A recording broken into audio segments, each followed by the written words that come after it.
Hi everybody, I hope you're all well. It's been a couple of weeks since you saw me, first 2 weeks of 2024. I've been obviously back to work, back to the routine of life and everything. And as you know, on Boxing Day, I hurt my heel. I thought everything was fine because, I've not been in any pain for a while. It's been good. And yesterday I took a walk up to my local Tesco and I gone and hurt my heel again. So annoying. It's not as bad as it was before. I am limping, but not as severely. In a week on Thursday, so on the 24th, I've got a special trip to Bristol to go see Wicked with my mum. And I'm like, oh my God, I really don't want to do anything that's going to cause that trip to be absolutely ruined. So I'm hoping with a lot of rest and everything over the next couple of weeks and that I'll be fine. I'll buy heat pads or something to help for the day, just so that it's okay. And I've ordered some new insoles for my shoes and such. And I'm just hoping, fingers crossed, everything crossed, that that trip isn't going to be ruined, because I'm so excited. I've never had a chance to see Wicked before, and so I really, really, really want to go. I've also been re-listening to the Harry Potter audiobooks because my sister started to before Christmas, and she was saying, God, going back to these books is she's physically reading, sorry, I should have said, whilst I'm listening to the audiobooks. And she's saying, God, going back to these books, it's like putting on a warm pair of slippers. It really is. And I really wanted to feel that as well. So I decided to re-listen to the audiobooks, and I'm currently on Order of the Phoenix. They've just got back to the school. Oh, no. They are back in school because Harry's just gotten his detention. He's just been given the detention. He hasn't actually been to the detention. I think detention is the first chapter that I'm next to listen to. So I'm very excited for that. And also, I've become mildly obsessed with the TV show that hasn't even aired here yet. Yes, I've become obsessed with The Artful Dodger. Now, if you don't know what this is, it's a Hulu series which has aired on Hulu in America. I don't know about other territories, but here in UK it arrives on Disney Plus on Wednesday, and it is a series which is set 15 years after Oliver Twist in Australia, where Jack Dawkins, aka the Artful Dodger, has been living and is now a surgeon, and it's about his life following the book. So it is linked to Dickens, but it's completely in a different country, a different setting, everything, and different time, different thing.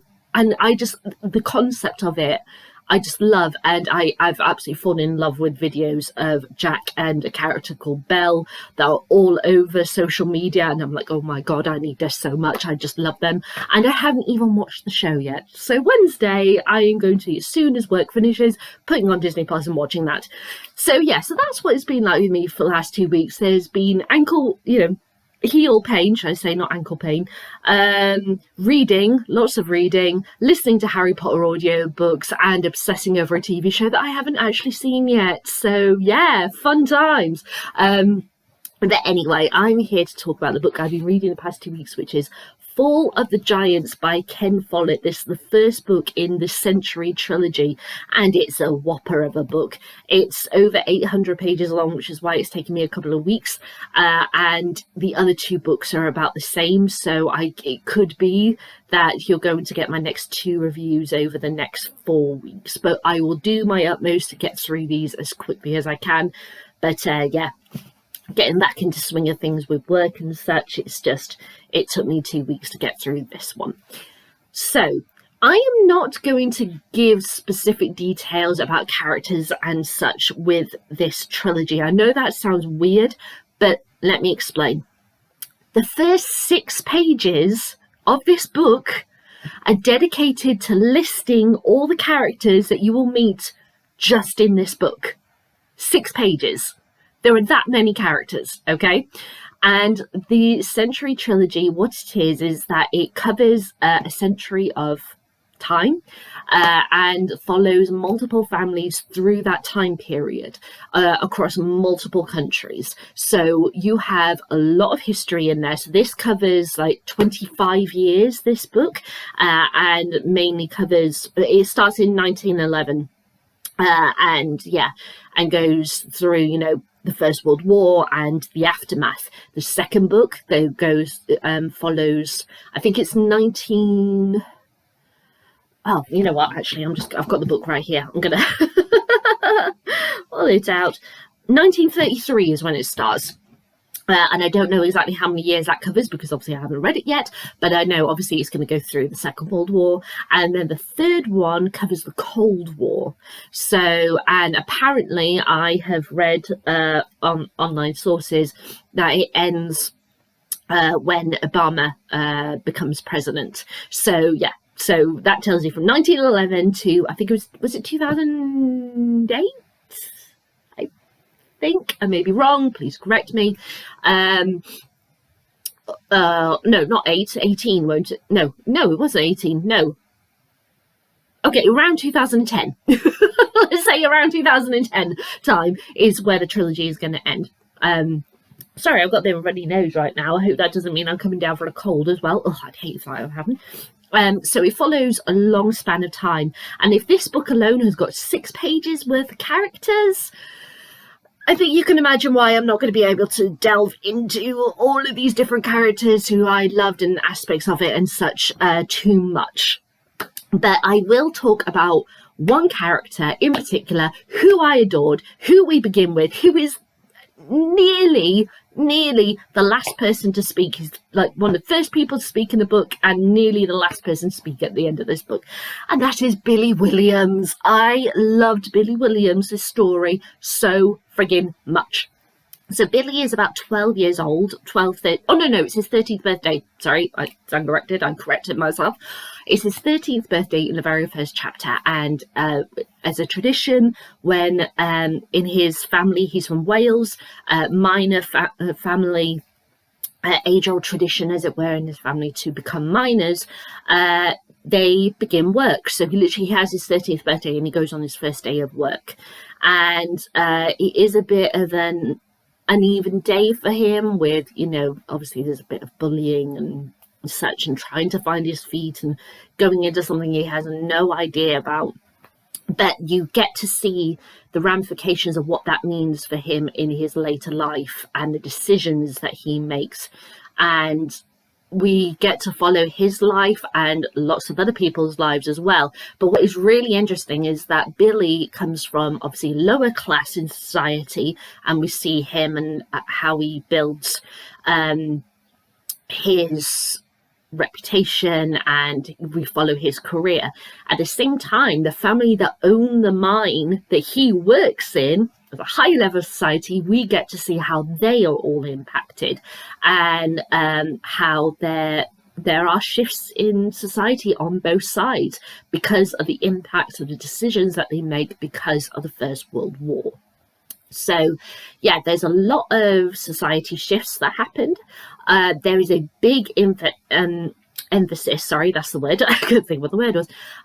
There is a big emphasis on women's rights and fighting the suffragette movement and such, and what happened there. And so there's a lot of women in this book in general, but there's a lot of women focused on this book talking about what we can do for our men, but also what can we do for ourselves. And I loved the questioning of that from different women, from different positions, etc., finding their place.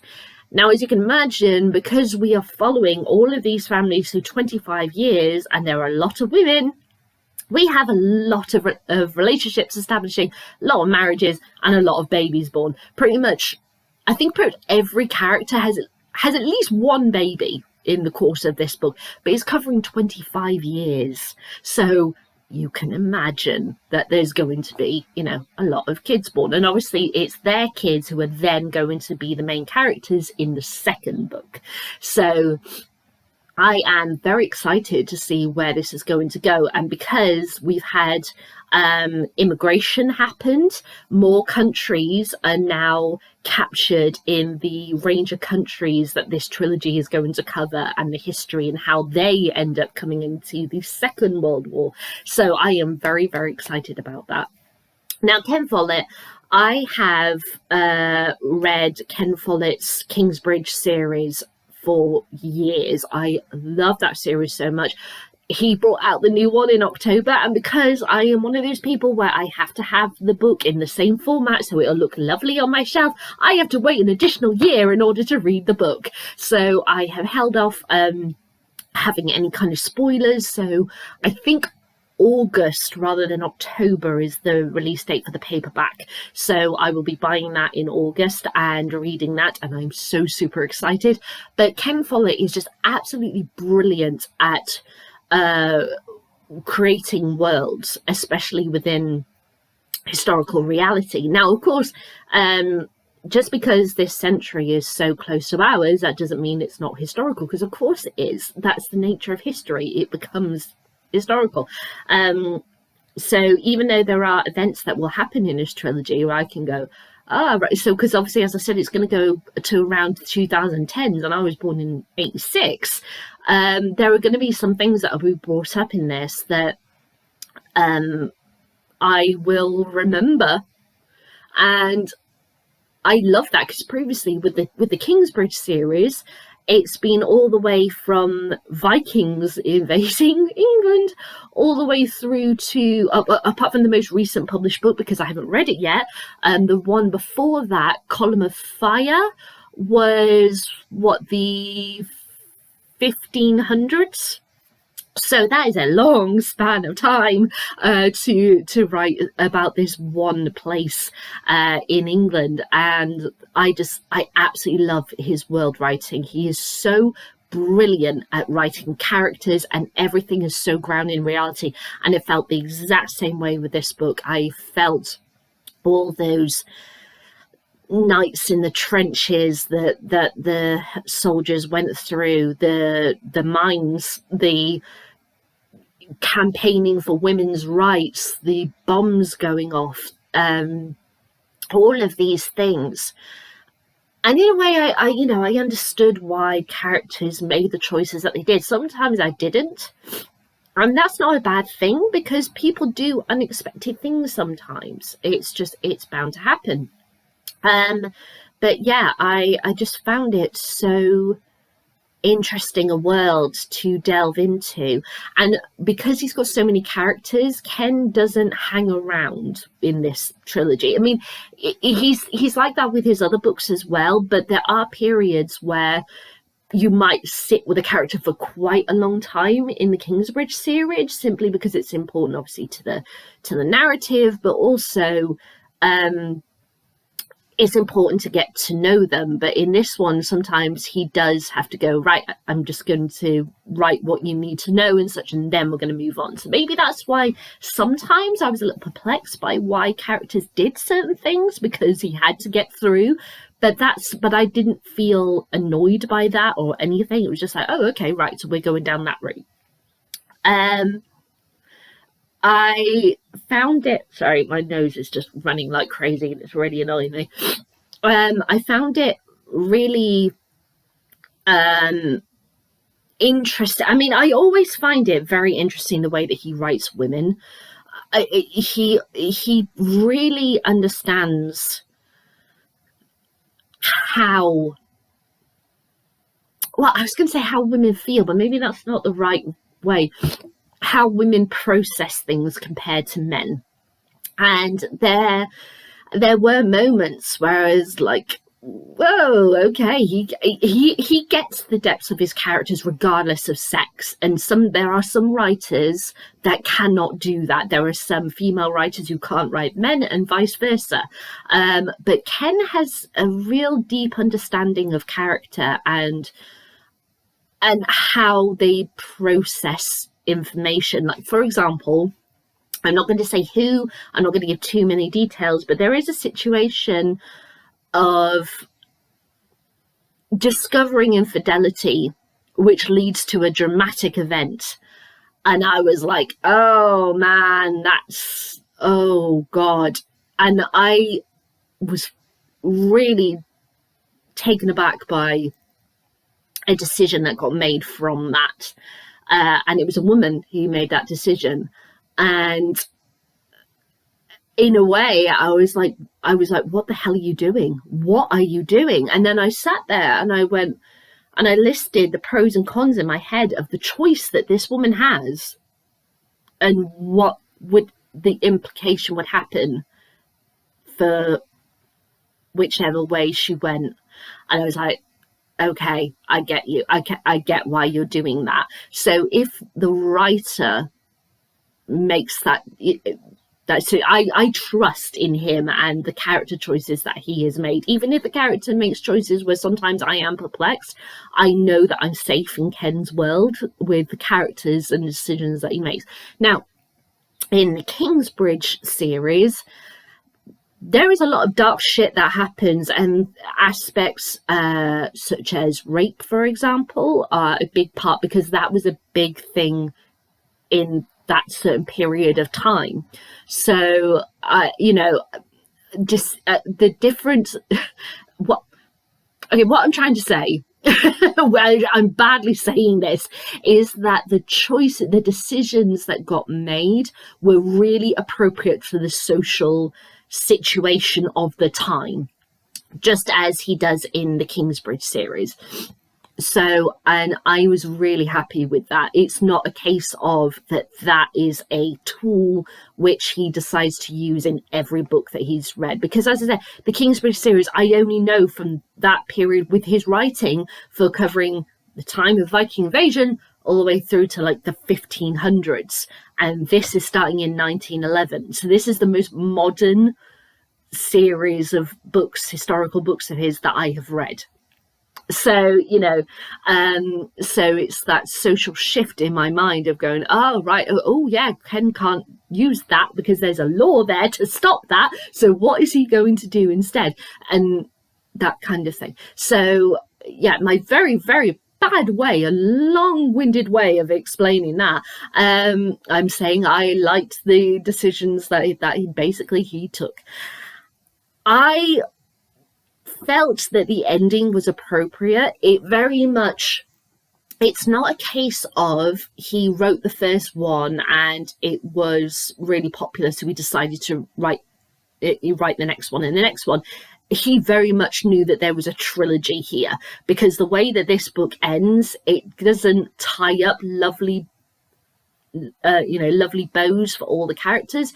It goes, okay, here's where the chessboard is at the moment, and in the last page he goes, and there's the first move for the next game, and he just steps away. There's like, oh Ken, I love it when you do that. I love it when you do that, because it just makes you want to read the next book. And he is so brilliant in the way that he constructs his books so brilliantly, so complex structuring that it seems effortless. It is just brilliant. And can I please give him a massive shout out for the Russian Revolution stuff, because we have, as part of this story, we have a set of brothers in Russia going through the Russian Revolution and such, and I have a real interest in the Russian Revolution part and its history. It's because I find the Romanov family just so interesting, especially the princesses who died with their brother and their parents who were murdered, and why that happened and how it happened and such. The Russian Revolution history is just fascinating. And the way that he wrote about these two brothers who were caught in it, and again, the decisions that they make to either survive or to do what's right, was just, chef's kiss. Loved it. Loved that so friggin' much.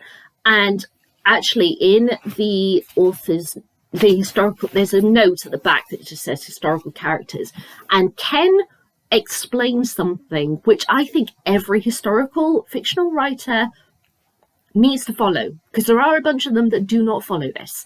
And he says, several real historical characters appear in these pages, and readers ask how I draw the line between history and fiction. It's a fair question, and here's the answer. In some cases, for example, when Sir Edward Grey addresses the House of Commons, my fictional characters are witnessing an event that really happened. What Sir Edward says in his novel corresponds to the parliamentary record, except that I have shortened his speech without, I hope, losing anything important. Sometimes a real person goes to a fictional location, as when Winston Churchill went to Tai Gwen being where Billy is from, where we begin the book. In that case, I have made sure that it was not unusual for him to visit country houses, and that he could well have done so at around the time. When real people have conversations with fictional characters, they are usually saying things they really did say at some point. Lloyd George's explanation to Fitz on why he does not want to deport Lev Cameron, I cannot speak today, Kamenev, is based on what Lloyd George wrote in a memo quoted in Peter Rowland's biography. My rule is either the scene did happen or might have happened. Either these words were used or they might have been. And if I find some reason why the scene could not have taken place in real life, or the words could not really have been said, if, for example, the character was in another country at the time, I leave it out. I love that. I love that he's been as close to historical fact as possible, but does make sure that he isn't going outside of the realms of reality. That, as you said, that was quoted in a memo. So I've got it. I've got a historical document here saying that these words came from that character about this certain thing that I am writing about, so I can use those words. It's just fantastic. And his attention to detail through history is phenomenal. And he's shown that before in the Kingsbridge series with various things that happened in England throughout the periods they covered, and also France. There's a whole thing about an uprising in France that happens in I think it's Column of Fire. Yes, I think it's Column of Fire. It was a real event that happened, and the way that he writes it is just exquisite. So I knew that for a trilogy that's covering a century of time with so many historical events, I knew I was safe with Ken as the writer, and he proved himself to be as brilliant as ever with this stunning first book. I loved it. I absolutely loved it. And as I said, now that we have met those 6 pages of characters, and they have had children, and they have gone through what they have gone through, and now it's their children who are going to be the subject of the second book, I'm very, very intrigued. And we've already seen at the end of the first book that thing of children telling their parents, you don't know anything. You have no understanding of what is going on right now. And the parents are sat there going, do you have any understanding of what we went through in order to get you here? It's just, it's brilliant. And I assume that structuring, as I said, with the women having marriages and having one or more children is also going to happen in the second book in order for the third book to happen. I gather going forward we're going to have that. I just want to very quickly shout out, I know this review has been a bit long, but it is what it is. I also want to give a shout out that Ken, as always, he knows how to throw a gut punch at you. And there is a gut punch near the end of this book to do with our Russian brothers that just, that stung. That bloody stung. And you know how sometimes you read a chapter and it is so engrossing that you don't just visualize, you can hear everything, you can feel everything. And I swear to God, I think of those brothers and that scene plays out in my head and I can hear the sounds and then the silence. And I'm just like, oh, man.